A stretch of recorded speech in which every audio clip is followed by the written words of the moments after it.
है अगर गुरुवर का सानिध्य पाना तो विद्यासागर.गुरु पर जरूर आना। ओम नमः सिद्धेभ्यः। ओम नमः सिद्धेभ्यः। अहिंसा परमो धर्म की। आचार्य गुरुवर श्री कुंद कुंद भगवान की। आचार्य गुरुवर श्री ज्ञान सागर मुनि महाराज की। जय परम पूज्य संत श्रवणी आचार्य भगवान विद्यासागर जी महामुनि राज जी की, समस्त आचार्य संघ की।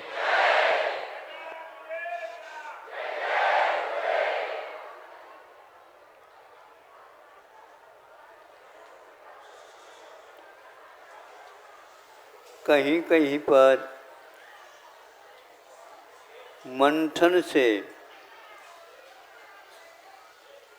नवनीत निकलता है, यह व्यापक रूप से अर्थ निकाला जाता है। मंथन के बिना नवनीत की उपलब्धि नहीं होती।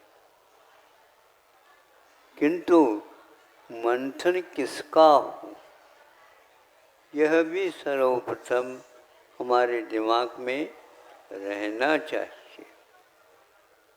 यदि हम जल का मंथन कर ले तो 24 घंटा करते रहोगे तो भी बार बार उसमें देखो नवनीत आ रहा है क्या नहीं, मक्खन तैर रहा है क्या नहीं, तो वहाँ पर कोई तैरेगा नहीं। फिर किसका करे? दूध का मंथन कर ले। दूध का भी मंथन करते रहो तो भी आप नवनीत नहीं पाओगे, क्योंकि दूध को जब तक तपा करके और उसके सहयोगी तत्व जामन का उसमें प्रयोग नहीं करोगे तो नवनीत नहीं निकलेगा। नवनीत को निकालने के लिए दही ही चाहिए। ऐसा नहीं कि तक्र मठा को ही आप बिलोते रहो, मंथन करते रहो, तो उससे भी नहीं मिलेगा। कई लोग निष्प्रयोजन ही इस उपयोग का करते रहते हैं, उसका मंथन व मंथन नहीं माना जाता है। कई लोग बैठ करके यदि समय गंवाना है तो ताश पत्ते वगैरह खेलते रहते हैं। क्या कर रहे हो? तो कहता हम ताश पत्ते खेल नहीं रहे हैं, तुम समय पास कर रहे हो, तुम समय का अपव्यय कर रहे हो। इसलिए जो व्यक्ति इस दिशा में यह अर्थ निकालता है, हमें मंथन करना है, लेकिन किसका मंथन है? किसी भी विषय को लेकर के हम मंथन चालू कर दें तो वह कोई हाथ लगने वाला नहीं है। इसलिए आप लोग शांति के साथ बैठ जाओगे तो संभव है हम जो जीवन में दर्शन करते प्रभु का, उसका अर्थ हमारे सामने तैरता हुआ आ जाए। हम केवल शब्दों तक ही सीमित रहते हैं, किंतु उससे विशेष अर्थ नहीं निकाल पाते। किंतु जो व्यक्ति शब्दों में नहीं, शब्द में और क्या है, इसको भी देखना होता है। इसलिए सुनने में ये आता है, लकीर के फकीर मत बनो। इसका अर्थ क्या? लकीर के फकीर का अर्थ तुकबंदी मात्र नहीं है, इसके साथ अर्थ जुड़ा हुआ है। शब्द के द्वारा हम क्या देख रहे हैं? शब्दों में अर्थ है क्या आत्मा में अर्थ है? इसको समझना बहुत कठिन है। आज का युग शब्दों में तो डूब गया है, लेकिन उसका अर्थ का स्रोत दूसरा और कुछ है। शब्द सुनने में आता है, किंतु अर्थ सुनने में नहीं आता, समझने से आता है। आप समझने की चेष्टा करेंगे तो अवश्य ही विद्वत जनों के संबंध रखोगे, तब ये समझ में आने लग जाता है इसका अर्थ क्या है। किंतु यह भी पूरी यात्रा शब्द की नहीं है, किंतु वह यदि इसका तात्पर्य क्या है, प्रयोजन क्या है, ये देखेंगे तब शब्द भी गौण होता है, अर्थ भी गौण होता है, भाव विशेष होता है, जिन भावों के माध्यम से हमें उन वस्तुओं का आलोड़न करने का सार्थकता अवश्य पड़ती है। आज का युग किसी भी प्रकार से ऐसे सुनते हैं, बड़े बड़े केंद्र खुले हुए हैं अध्ययन के अपने एक एक विषय के बारे में, किंतु सबका एक ही प्रयोजन है, अर्थोपार्जन। आज विद्या अध्ययन कर रहे हैं, किंतु वह कॉलेज महाविद्यालय वगैरह खोल रहे हैं, यूनिवर्सिटी वगैरह खोल रहे हैं, किंतु वह और कुछ नहीं कर रहे हैं, करा रहे हैं, केवल व्यवसाय के लिए सब काम कर रहे हैं। नए नए वायरल निकल रहे हैं, नई नई बीमारियां फैल रही हैं।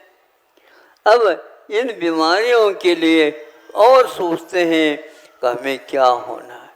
अब केवल गायों के बारे में पीछे पड़ गई वायरल, और वहाँ सैकड़ों गाय एक साथ बहुत कुछ ही समय में मरण को प्राप्त हो रहे हैं।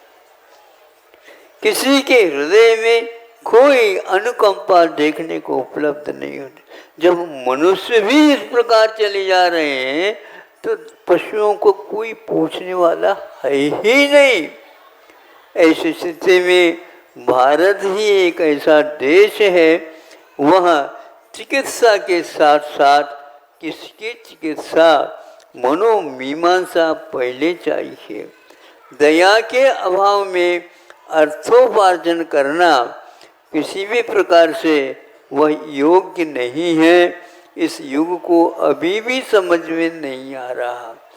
प्रयोजनभूत तत्व क्या है, इसका नाम है सम्यक दर्शन की ओर यात्रा है। आप लोगों को सोचना चाहिए हमारे जीवन का प्रयोजन क्या है। इस वर्तमान में किसी भी विद्यालय में इसका कोई भी बोध नहीं दिया जाता है। कर्म सिद्धांत क्या है, इसके बारे में किसी को चिंता तक नहीं है, और सभी को यह तो लगन लगी है हमारी संतान पढ़ी लिखी हो, हमारी संतान विशेष कमाने वाली हो, भले ही उसको 7 समुद्र के बाहर जाना पड़ा हो।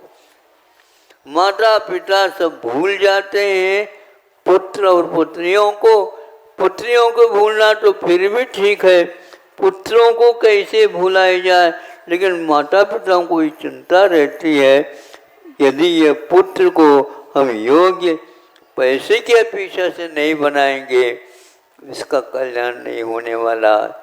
इसी पीछे माता पिता भी रहते हैं, लेकिन जब यह उनका इरादा गलत निकलता है तब उसका माथा ठोकता है, मैंने ये क्या कर दिया। किंतु बच्चों को इसके बारे में कोई ज्ञान नहीं रहता। बच्चे जब माता पिता नहीं रहते उस समय सोचने लग जाता है माता पिताओं ने मुझे क्या करके ये करवा दिया है, ये मुझे समझ में नहीं आता। इधर उधर पूछा जाता है तो बच्चे, सभी बच्चों के माता पिताओं का यही हाल देखने को उपलब्ध होता है। इसलिए यह युग केवल कोरा पानी का मंथन कर रहा है। हाँ, यदि औषधोपचार के साथ पानी का मंथन किया जाता तो वो पथ्य के रूप में भी सामने आ सकता है। तो पानी के द्वारा भी चिकित्सा आयुर्वेद में अभी भी जीवित है। हाँ, पित्त से यदि कोई विकार हुआ है तो उसके लिए जल को कितना तपाना, कफ के माध्यम से जीवन में यदि मान लो खतरा पैदा हुआ है तो उस कफ के लिए कितनी मात्रा में उस जल को तपाना। यदि वात के कारण ये ऐसा हो रहा है उस जल को इतने अंश में ही तपाना, कितने में भाग शेष रहे। किसी भी विकार में ये तीनों बातें अवश्य होती है और ऐसी चिकित्सा भी की जाती है। औषध के बिना चिकित्सा तो यदि होती है केवल शुद्ध और अपने आयुर्वेद में ही है, अन्यत्र कहीं नहीं है। किंतु यह आयुर्वेद आज वर्तमान में भारत तक भी सीमित नहीं रहा, सिकुड़ता जा रहा है। ऐसी स्थिति में अब जितनी भी दवाई करो, जीवन पर्यंत दवाइयों के बीच में भी रहो, तुम्हारी चिकित्सा होने वाली नहीं है चिकित्सा। इसलिए अब तो आंखें खोलो। ऐसे गायों को मौत हो रही है, अभी विश्व में ही ये चिंता फैल गई। महाराष्ट्र में भी उसका प्रवेश हो गया बताते हैं, और हरियाणा में, पंजाब में भी इसका फैलाव हो गया।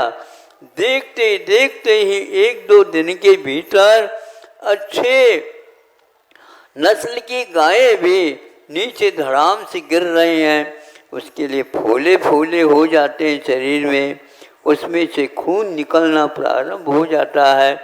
ये किसके वजह से हो रहा है, या तो भगवान जानते हैं या तो आयुर्वेद ग्रंथ जानते हैं। इसके लिए दवाई निर्माण करने की कोई आवश्यकता नहीं।